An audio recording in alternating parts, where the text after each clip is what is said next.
Berapa atasanmu sanggup memberi gaji sehingga begitu enteng kau tinggalkan solatmu? Apa yang dijanjikan istrimu sehingga begitu enteng kau berikan yang haram? Hanya rayuan sesaat, padahal dia pun akan meninggalkanmu sebelum masa tua tiba. Apa yang dijanjikan anak-anakmu? Ayah, kami akan menjagamu di hari tuamu nanti, maka berikan kami yang kami inginkan. Belikan kami rumah yang besar, belikan kami kendaraan yang mewah. Nanti setelah hari tua kami akan menjagamu, kata mereka. Tapi setelah kita tua, dosa-dosa begitu banyak terkumpul, mereka pun meninggalkan kita di panti jompo yang penuh dengan kesunyian, hening, sepi. Suara cucu tak terdengar menangis, karena mereka pun malu mengakui kita sebagai orang tua. Suapkanlah yang haram ke mulut mereka, berikanlah yang batil ke dalam perut mereka. Itu hanya akan menjadi azab di dunia sebelum hari kiamat tiba. Ish masyikta, hiduplah sesuka hatimu. Ish masyikta, apa yang mau kau makan, makanlah. Apa yang akan kau bekerjakan, kerjakanlah. Fa innaka mayyit, tapi ingat, kau akan menjadi mayat, kau akan mati. Semua akan diminta bertanggungjawab di hadapan Allah Subhanahu wa ta'ala. Hari ini orang boleh tertawa, hari ini orang boleh merasa dunia dia yang punya, tapi sampai masanya yang hijau akan berubah menguning, yang kuning akan mati, yang mati akan menjadi debu, yang debu ditiup angin hampa tak bermakna. Lalu apa yang akan dibawa menghadap Allah Subhanahu wa ta'ala? Amal saleh.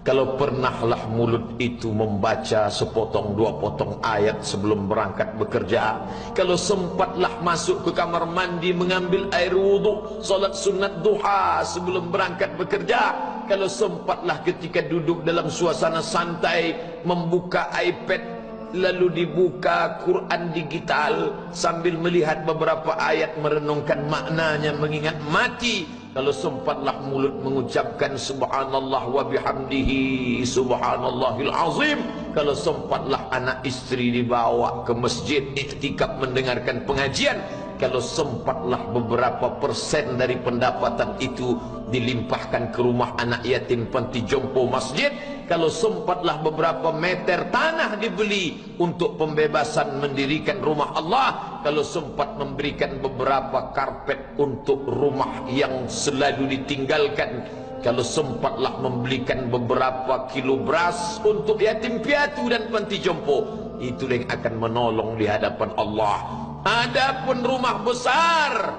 dengan beberapa semen, dengan beberapa busi yang banyak, semua akan menjadi tinggal kenangan. Mereka akan menjual, membagi-baginya. Tanah yang dulu harganya semeter 100.000 sekarang sudah menjadi 5 juta. Mereka akan bagi-bagi itu semua kepada ahli waris. Lalu kita hanya membawa 3 helai kain tipis yang tidak berjahit, dan itu semua menjadi milik orang. Kalau dulu mereka kita didik dengan pendidikan yang baik, di tengah malam mereka bangun menetes air matanya, lalu dia berdoa, Rabbighfirli wa liwalidayya warhamhuma kama rabbayani shaghira, seperti tetesan embun di tengah gurun Sahara yang panas. Kalau sempatlah mereka berdoa, Allahumma ighfir lahu warhamhu wa'afihi wa'fu anhu, maka mengalirlah air yang sejuk ke tenggorokan yang kering.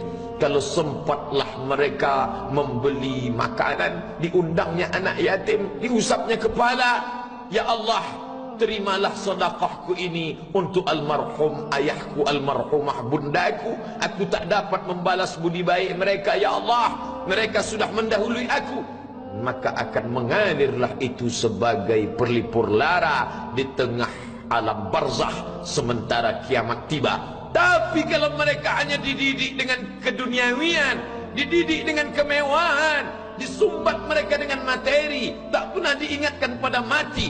Ketika kita mati, mereka pun juga akan mati perasaan ingatannya. Paling celaka lagi, mereka mengingat kita dengan mengantarkan bunga, mereka mengingat kita dengan pakaian hitam, mereka mengingat kita dengan suara musik. Mereka mengingat kita dengan memajang foto kita besar-besar di dalam rumah, dan itu hanya menjadi penghalang rahmat Allah turun. Tidak berkesan sedikit pun.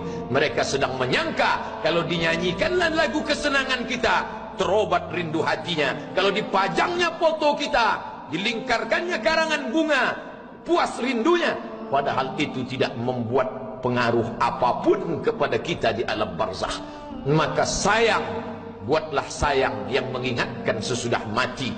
Kalau rindu, buatlah kerinduan yang membuat dia akan tetap mengalir sebagai satu amal sesudah kematian. Idza matal insan, kalau manusia mati, inqata'a. Dulu rajin membaca Quran, berhenti. Dulu rajin salat tahajud, berhenti. Dulu rajin menghatamkan segala yang baik-baik, berhenti.